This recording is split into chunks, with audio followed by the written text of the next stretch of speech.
জয়গুরু। ওং শ্রী পরমাত্মনে নমঃ। সকলকে জানাই শুভেচ্ছা এবং যথাস্থানে প্রণাম। ভগবান শ্রীকৃষ্ণ গীতায় বললেন, পত্রং পুষ্পং ফলং তোয়ং যমে ভক্তা প্রযচ্ছতি, অর্থাৎ পাতা, ফল, ফুল, জল, এই চারটি জিনিস কোনো ভক্ত যদি আমাকে ভক্তি সহকারে প্রদান করে তো আমি তা গ্রহণ করি। ভগবান শ্রীকৃষ্ণ প্রথমেই বললেন পত্রং পুষ্পং ফলং তোয়ং, প্রথমেই বলেছেন পত্রং। তো পত্রং এই যে পাতা, তো পাতার ব্যাপারটি তিনি তো পরিষ্কার করে বললেন না যে তিনি কোন পাতা চাইছেন, যে এই গাছের পাতা আমাকে দাও বা ওই গাছের পাতা দিয়ে আমাকে পুজো করো, ভক্তি সহকারে এটি আমাকে নিবেদন করো, তা কিন্তু তিনি পরিষ্কারভাবে বলেননি। কাজেই তাকে আমরা কোন পাতা দেব, স্বাভাবিকভাবে আমাদের মনের মধ্যে এটাই চিন্তা আসতে পারে যে যে সমস্ত গাছগুলোকে আমরা পবিত্র বা পুজোয় লাগে এরকম মনে করি, জানি যে এগুলো এই গাছগুলো আমাদের পুজোতে লাগে, তো যেমন বেল পাতা, তুলসী পাতা, অশ্বত্থ পাতা, বট পাতা, তো এই সমস্ত পাতার যে কোনো একটা পাতা তিনি কি চেয়েছেন? অর্থাৎ তিনি কি বলেছেন যে এই পাতাগুলোই তাকে দিতে হবে, বা এগুলোর থেকে কোনো একটা পাতা ছিঁড়ে নিয়ে চলে এলাম, ভগবান শ্রীকৃষ্ণের চরণে আমি অর্পণ করলাম, ভগবান সেটা গ্রহণ করলেন, এমন তো তিনি বললেন না। তাহলে ভগবান কোন পাতা বললেন? এই যে পাতা, পাতার মাধ্যমেই তো আমরা একটা গাছকে চিনি, অর্থাৎ একটা পাতা হলো সেই গাছের পরিচায়ক। তো এখন একটি পাতা যদি আমরা শ্রী ভগবানের চরণে অর্পণ করি, তার মানেই হলো গোটা গাছটাকেই ভগবানের চরণে অর্পণ করা। এখন এখানেও প্রশ্ন, তাহলে ভগবান কি একটা গোটা গাছকে তুলে এনে দিতে বলেছেন? একটা পাতা যদি একটি গাছের পরিচায়ক হয়, একটা পাতা দেওয়া মানে যদি একটি গাছকে দেওয়া হয়, তাহলে ভগবান কোন গাছের কথা বললেন? আমরা জানি যে ভগবান শ্রীকৃষ্ণ হলেন স্বয়ং নারায়ণ, তিনিই নারায়ণ, এবং নারায়ণ পূজাতে তুলসী পাতা লাগে। তাহলে আমরা তুলসী পত্র দিয়ে ভগবান শ্রীকৃষ্ণের চরণে তুলসী পত্র দিয়ে আমরা পূজা করি, প্রণাম করি। ভগবান শ্রীকৃষ্ণ কি সেই তুলসী পাতাই চেয়েছেন? তাহলে তিনি গীতাতে এত উপদেশ দিলেন অর্জুনকে, কিন্তু তুলসী পাতা এটা বললেন না। অর্থাৎ তিনি ইচ্ছা করলে অবশ্যই বলতে পারতেন, কিন্তু তা তিনি বলেননি। তবে এই যে পাতার কথা বললেন, এই পাতার কথাটি তিনি কিন্তু গীতাতেই বলেছেন, অন্যত্র বলেছেন। তিনি বলেছেন ঊর্ধ্ব মূল মধ শাখমশ্বত্থং প্রাহুরব্যয়ম। ঊর্ধ্ব মূল অর্থাৎ যে গাছটির শিকড় অর্থাৎ মূল উপরের দিকে, এবং অধ শাখমশ্বত্থং অর্থাৎ শাখা প্রশাখা নিচের দিকে, এবং বললেন অশ্বত্থং অশ্বত্থ গাছ, এবং আরো বললেন প্রাহুরব্যয়ম অর্থাৎ যার আদি এবং অন্ত অব্যয়ম অর্থাৎ অবিনাশী। এখানে আমরা দেখতে পাচ্ছি অশ্বত্থ গাছের কথা বলা হয়েছে। তো তাহলে ভগবান কি অশ্বত্থ গাছের পাতা চাইলেন? আমরা বুঝি বা না বুঝি, আমরা অশ্বত্থ গাছের নিচে জল, ফুল ইত্যাদি দিয়ে আমরা পুজো করি। তো অশ্বত্থ শব্দটির এখানে ব্যবহার আছে, কিন্তু বুঝতে হবে যে সেই অশ্বত্থ গাছ কি প্রকৃতই অশ্বত্থ গাছের কথা বলা আছে? এখন আমরা যদি চিন্তা করি যে পৃথিবীতে তো এমন কোনো গাছ নেই যে গাছের মূল অর্থাৎ শেকড় উপরের দিকে আর শাখা প্রশাখাগুলো নিচের দিকে, পৃথিবীতে এমন গাছ কোথাও নেই। স্বাভাবিক অবস্থায় আমরা যেটি দেখি, গাছের মূল অর্থাৎ শেকড় মাটিতে সংলগ্ন থাকে, অর্থাৎ নিচের দিকে থাকে, এবং ডালপালাগুলো উপরের দিকে থাকে।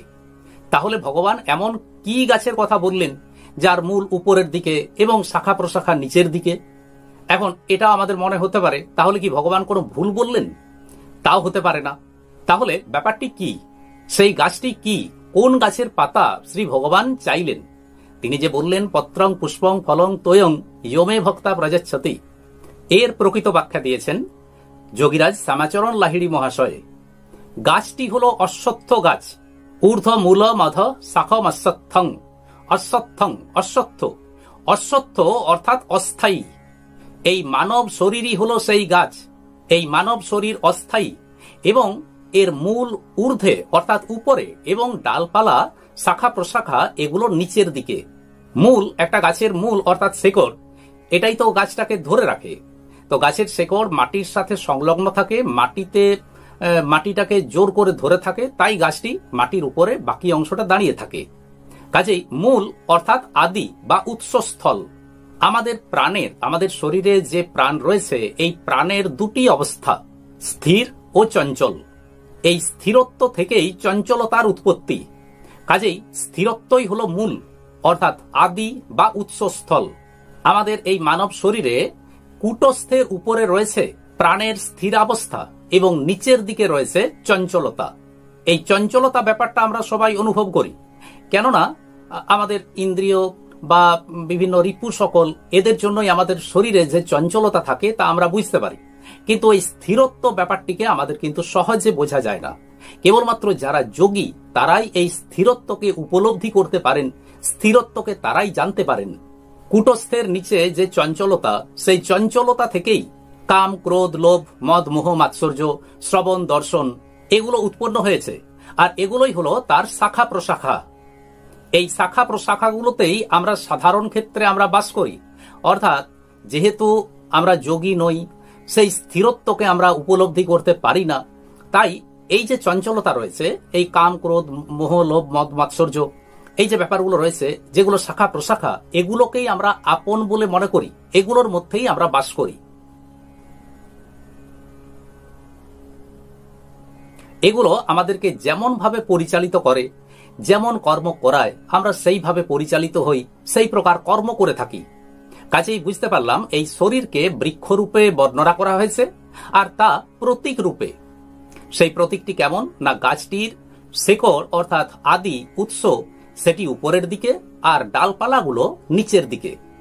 আর যার আদি ও অন্ত অবিনাশী, আমাদের এই শরীর রূপ বৃক্ষই হলো অশ্বত্থ, কেননা তা অস্থায়ী।